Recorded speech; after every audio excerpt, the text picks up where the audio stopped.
Көкірек толған қайға кісінің өзіне де билетпей, ойды шымырлатып, буынды құртып, я көзден жас болып ағады, я тілден сөз болып ағады.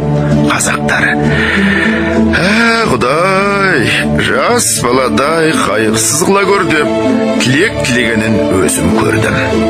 Онысы жас баладан көрі өзі есті кісі болып, ескермес нәрсені жоқсып, қайғылы кісі болғансы ғана.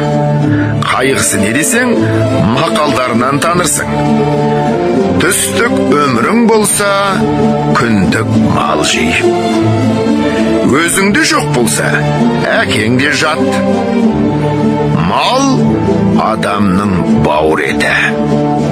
Малдының беті жарық, малсыздың беті жарық. Ер азығы мен бір азығы жолда. Ердің малы елде, еріккенде қолда. Берген перде бұзар, алаған қолын береген. Мал тапқан ердің жазығы жоқ. Байдан үмітсіз, Құдайдан үмітсіз. Қарның ашса, қарал үйге шап. Қайраңы жоқ көлден без, қайры жоқ елден без деген осындай сөздері көп, есепсіз толып жатыр. Бұл мақалдардан не шықты? Мағлұм болды. Қазақ тыныштық үшін, ғылым үшін, білім үшін, әділет үшін қам жемейді екен.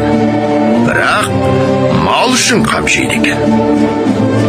Ол малды қалайша табуды білмейді екен. Бар білгені, малдыларды алдап, мақтап алмақ екен. Бермесе, оныменен жауласпақ екен. Егер малды болса, әкесін жаулауды да ұят көрмейді екен. Әйтеуір ұрлық, қулық, сұмдық, тіленшілік. Соған ұқсаған қылықтың қайсын болса да қылып мал тапса, жазала демесе керек екен. Бұларының жас баланың ақылынан несі артық? Бірақ жас бала қызыл ошақтан қорқушы. Ал бұлар тозақтан да қорқпайды екен. Жас бала ұялса, жерге ені жаздаушы. Бұлар неден болса дей алмайды екен.